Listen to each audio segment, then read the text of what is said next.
Angkatan Laut Amerika yang kuat baru saja mengeluarkan peringatan yang mengejutkan. Tekanan Amerika Serikat terhadap Iran memasuki fase yang menentukan pada hari Jumat 24 April 2026.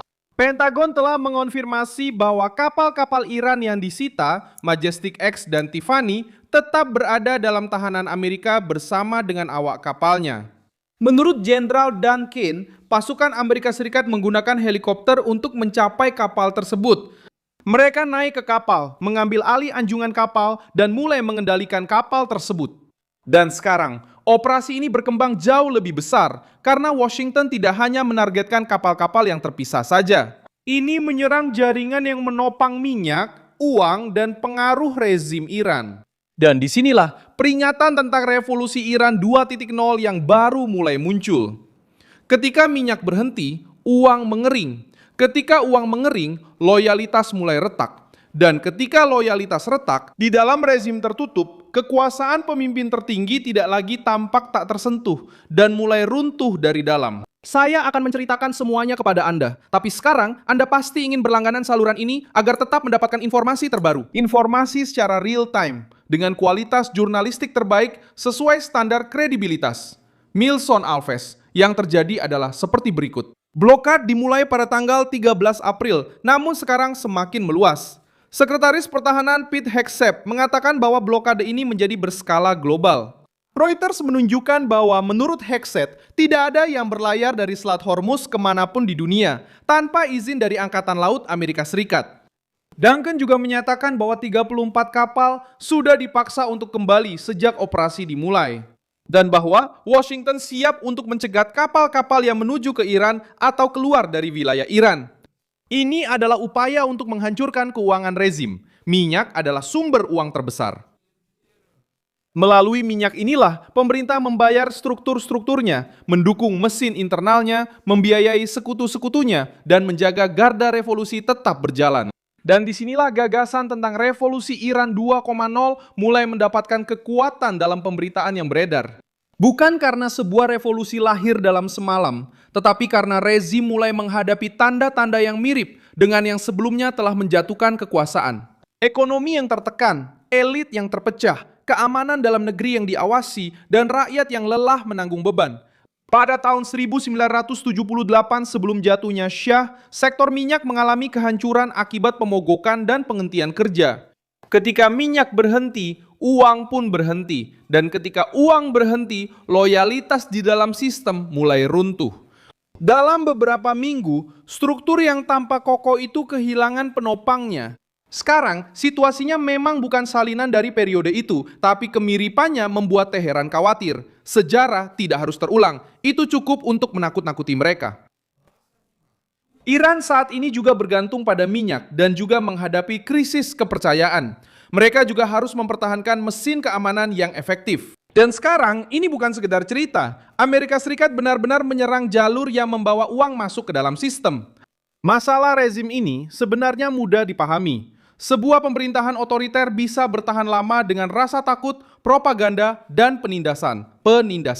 Tapi mereka tetap harus membayar. Ini bukan sekadar cerita. Mereka harus membayar tentara, agen, pegawai, milisi, operator, sekutu, dan perusahaan yang menjaga sistem tetap berjalan.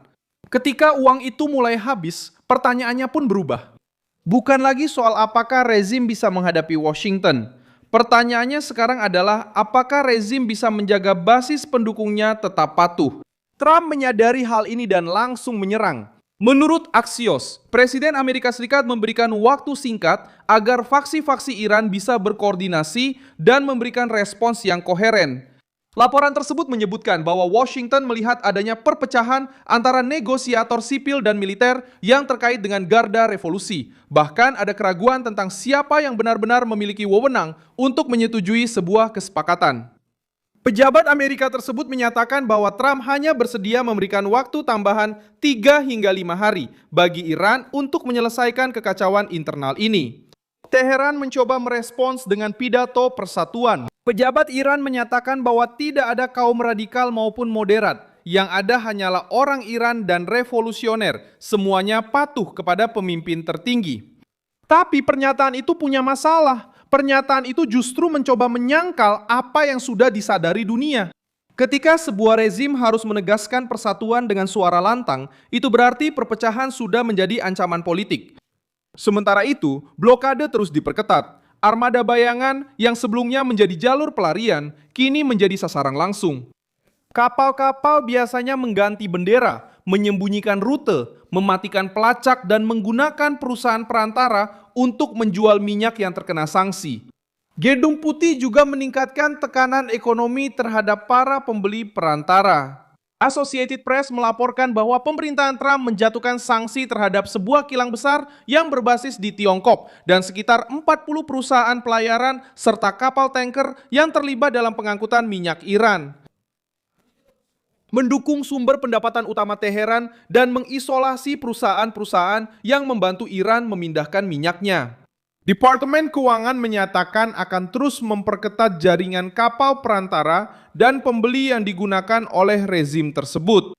Langkah ini menyasar titik sensitif, Tiongkok. Selama bertahun-tahun, Iran berusaha menjual gagasan bahwa mereka memiliki sekutu yang cukup kuat untuk menahan tekanan Amerika. Namun, Beijing juga harus melindungi ekonominya sendiri. Xi Jinping menyatakan bahwa Selat Hormuz harus tetap terbuka untuk lalu lintas normal karena hal itu menjadi kepentingan negara-negara di kawasan dan komunitas internasional. Pernyataan itu terasa dingin bagi Teheran. Tiongkok bisa membeli minyak Iran, bisa mengkritik sanksi, dan bisa mendukung solusi diplomatik, tetapi tidak ingin melihat Selat Hormuz ditutup dan tampaknya tidak bersedia mengorbankan keamanan energinya demi rezim Iran. Posisi Tiongkok ini semakin melemahkan wacana perlawanan. Iran bergantung pada penjualan minyak. Tiongkok bergantung pada pembelian energi dari berbagai negara di Teluk. Beijing tidak akan mempertaruhkan seluruh aliran itu hanya untuk menyelamatkan Teheran. Matematikanya sederhana. Tiongkok memikirkan pasokan mereka sendiri, kilang mereka, perdagangan mereka, dan stabilitas internal mereka. Iran memikirkan kelangsungan politik mereka. Kepentingan-kepentingan ini tidak sama. Kekuatan dolar juga mempersulit kehidupan orang Iran. Bloomberg melaporkan berdasarkan data dari SWIFT bahwa pangsa dolar dalam transaksi internasional naik ke rekor 51,1% pada bulan Maret dibandingkan 49,2% pada bulan sebelumnya. Ini menunjukkan bahwa di tengah krisis, mata uang Amerika tetap menjadi pusat transaksi global. Bagi Iran, ini adalah masalah karena minyak tidak hanya digunakan untuk menghasilkan pendapatan. Minyak juga digunakan untuk mendapatkan valuta kuat, membayar impor, dan menjaga kebutuhan dasar tetap berjalan. Tanpa valuta kuat, Teheran menjadi lebih rentan.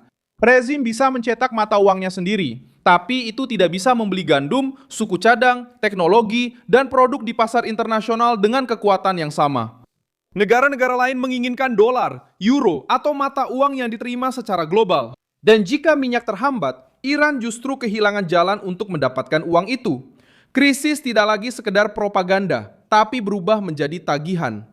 Pada akhirnya narasi tentang kendali penuh oleh pemimpin tertinggi mulai runtuh. Majestic X telah menjadi lebih dari sekedar kapal tanker yang disita.